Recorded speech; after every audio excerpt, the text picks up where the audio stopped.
Hello, I'm John Melville from Vernier Software and Technology, and I'm going to show you how to correct the calibration on a PAR sensor so that it's more accurate for indoor use. Now, our PAR sensor has an apogee sensor head that comes pre-calibrated for outdoor use in sunlight. But to make it more accurate for indoor use, you just have to change the slope. Now, to do that, it's actually quite simple. So if you go over here to our LabQuest 2, you can see that the PAR sensor is reading around 240 ppfd underneath this halogen lamp.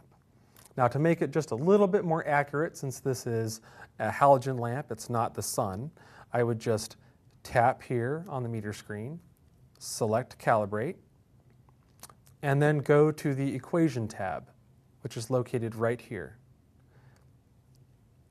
And you can see right here I have the slope and the intercept.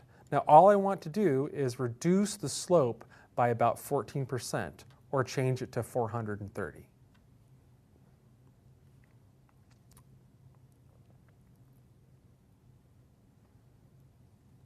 Next, I'm just going to select OK to change that slope. And now we can see that the PAR sensor is reading a little bit lower at around 207, 208 ppfd.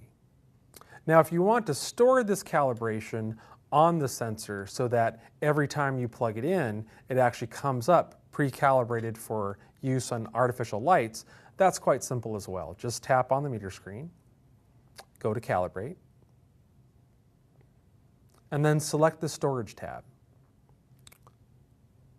And right now, all I need to do is say Save Calibration to Sensor, and then it would be stored.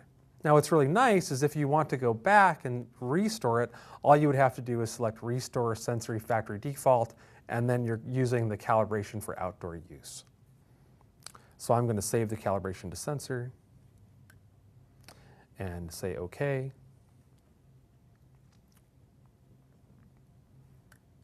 And now it's reading 209.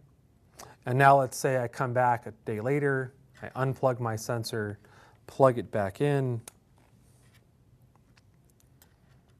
It's reading 209, which means it's calibrated for indoor use. Let's just verify that by going to the Calibrate screen and looking at the equation. Oh, it's at 430. So it's come pre-calibrated for use with electric lights or indoor lights. And that's it. For more information about the PAR sensor or other sensors from Vernier Software and Technology, just visit us online at www.vernier.com.